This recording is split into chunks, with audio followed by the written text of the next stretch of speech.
하나님께서는 바로 전 본문에서 대제사장의 에봇을 만드는 법을 알려주셨습니다. 이번에는 아론이 성소에 들어갈 때 필요한 가슴에 붙이는 패를 만들라고 말씀하십니다. 이 가슴패에는 다양한 보석들이 박혀 있습니다. 보석이 여러 개 박혀 있는 거 본 적 있나요? 아름다운 보석들을 따로 두었을 때는 각각의 개성이 화려하게 드러나는데 그 화려한 보석들이 막상 한 곳에 모이면요. 엄마 브로치 생각해보면 알 수 있을 거예요. 마치 원래 그 배치로 있었던 것처럼 화려함보다는 아름답게 조화를 이루면서 자리하고 있음을 볼 수 있습니다. 각 구성은 보석인데 빛이 혼자 튀지 않으면서도 여러 개가 빛깔을 내면서 마치 그 자체 같습니다. 오늘은 이 보석에 대해 이야기를 나눠볼게요. 오늘의 말씀 제목은 하나하나 보석이야입니다. 오늘의 말씀은 출이집트기 28장 15절에서 30절입니다. 또 너는 심판할 때 필요한 가슴패를 만들되 정교한 솜씨로 해야 하는데 에봇처럼 금실, 청색실, 자주색실, 홍색실과 고운 배실로 만들어라.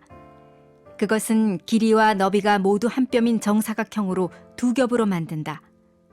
그리고 그 위에 보석을 네 줄로 박아라. 첫째 줄은 루비, 토파즈, 녹주석. 둘째 줄은 터키옥, 사파이어, 에메랄드. 셋째 줄은 호박, 백마노, 자수정. 넷째 줄은 녹보석, 호마노, 벽옥으로 박는데 금틀에다 넣고 박는다. 이들 보석에는 이스라엘의 12명의 아들들 이름이 있어야 하는데 보석에 각각 이름을 하나씩 새기되 12지파에 따라 인장을 새기는 것 같이 하여라. 가슴패에 필요한 것은 순금으로 만든 녹금 모양인데 그것을 가슴패 두 귀퉁이 쪽에 달 것이다. 먼저 가슴패에 순금 고리 2개를 만들어 위쪽 두 귀퉁이에 단다. 그리고 그 두 고리에다 만들어둔 노끈 모양을 각각 붙이고 그 노끈 모양 다른 쪽 끝은 에봇의 어깨에 다는 보석판에 단단히 붙이는 것이다. 그러고는 금고리 2개를 더 만들어 가슴패 아래쪽 두 귀퉁이에 달되 안쪽에 단다. 또 금고리 2개를 더 만들어 에봇의 앞자락 정교하게 짠 허리띠 위에다 가슴패 아래쪽에 달린 금고리들과 짝이 되게 단다. 그리하여 가슴패의 금고리들과 에봇의 금고리들을 푸른 끈으로 에봇 허리띠 위쪽에서 이어주어 가슴패가 에봇 위에서 들뜨지 않게 잡아주는 역할을 하게 한다. 이렇게 아론은 성소에 들어갈 때마다 그의 가슴에 이스라엘 아들들의 이름이 적힌 판결의 가슴패를 달고 들어가니 이것은 여호와 앞에 항상 기억나게 하는 것이다. 또한 이 판결의 가슴패에 우림과 둠밈을 붙여야 한다. 그리하여 아론이 여호와 앞에 들어갈 때마다 이것들이 그의 가슴에 있게 하여라. 아론은 이스라엘 백성들을 위한 판결을 할 때 여호와 앞에서 항상 그의 가슴에 지녀야 할 것이다. 15절의 말씀을 읽겠습니다. 또 너는 심판할 때 필요한 가슴패를 만들되 정교한 솜씨로 해야 하는데 에봇처럼 금실, 청색실, 자주색실, 홍색실과 고운 배실로 만들어라. 아멘. 하나님께서 만들라고 하신 심판할 때 필요한 가슴패는 제사장이 입는 겉옷 위에 2개의 어깨 받침으로 걸쳐 입는 에봇을 만드는 방법과 굉장히 비슷합니다. 기본적으로 청색, 자색, 홍색 배실로 직공이 정교하게 짜서 만들고 12지파를 상징하는 12개의 보석이 달려 있습니다. 12개의 보석은 그 종류와 성질이 다 다릅니다. 그런데 12개의 각기 다른 보석이 가슴패라는 하나의 공간에 붙여져 조화로운 하나를 이룹니다. 각각 매우 화려하지만 아름다운 보석이 가슴패 위에서 12지파를 상징하면서 백성들의 다양성 안에 조화를 보여줍니다. 우리의 모습을 생각해 보세요. 다양한 개성을 지니고 있으면서 각각 빛나고 있잖아요. 그리고 그 보석 위에 이스라엘의 이름이 도장과 같이 새겨져 있습니다. 가슴패의 보석 가운데 어느 하나도 빠질 수 없습니다. 하나님께서는 심장의 백성들을 품으시고 새기시고 그 어느 하나도 놓지 않으심을 가슴패에 담긴 의미를 통해 확인할 수가 있습니다. 아가서 8장 6절에 보면 나를 당신 마음에 도장처럼 새기고 나를 당신 팔에 도장처럼 새겨두세요 라는 말씀이 있어요. 그만큼 강력한 사랑을 의미하죠. 하나님께서는 우리를 가슴에 뜨거운 사랑으로 품으시고 도장과 같이 새겨진 우리의 이름을 절대 지우지 않으십니다. 여러분 한 명 한 명을 기억하고 계십니다. 개별적이고 직접적으로 아십니다. 나의 눈물, 나의 시련, 나의 감정과 결단 모든 것을 아시고 사랑하십니다. 사랑하는 세나 친구들, 하나님께 여러분은 하나님의 영광을 드러내는 보석과 같은 존재입니다.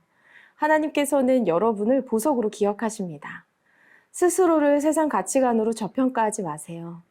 가슴pe에 딱 붙어있는 보석들처럼 하나님의 품에 꼭 안겨서 절대 떨어지지 않고 반짝반짝 빛나는 예배자가 되기를 축복합니다.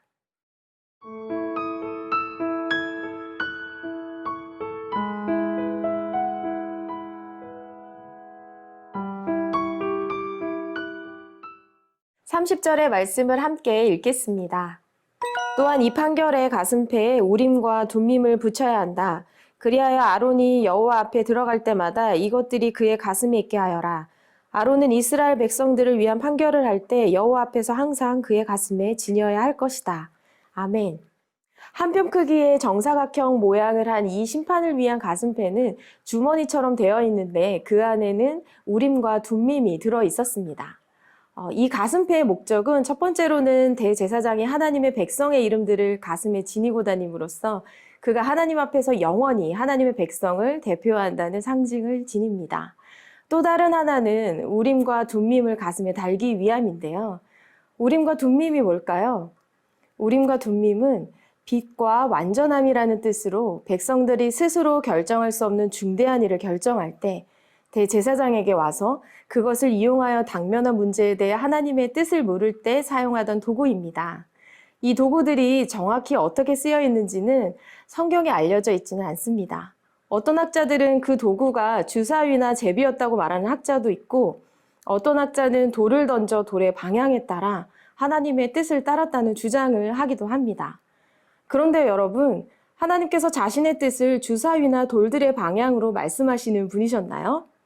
동전의 앞면과 뒷면에 따라 자신의 뜻을 결정하시는 분이신가요? 이것은 하나님께서 성경 전체를 통해 역사하시는 방법과 전혀 맞지 않습니다. 하나님은 자신의 뜻을 숨기지 않으시고 분명히 말씀하시는 분이시기 때문입니다. 어떤 도구에 의지하지 않아도 직접 계시하시는 분이십니다. 우림과 둠밈은 어떤 결정에 있어 하나님의 뜻을 먼저 구하고자 하는 겸손의 도구인 것이지 그 자체로 어떤 결정이 완성되는 것은 아닙니다.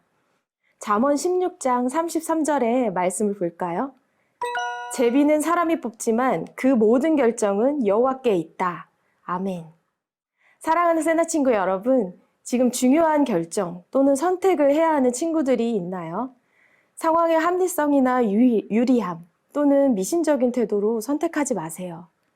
제비를 뽑는 행동은 누구나 할 수 있지만 우리는 언제든지 말씀과 기도로 하나님께 물을 수 있습니다.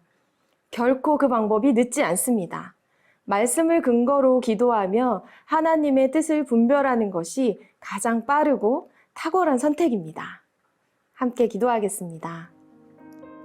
사랑의 하나님, 우리를 하나하나 주님의 손바닥에 새기시고 보석으로 부르신 주님을 찬양합니다.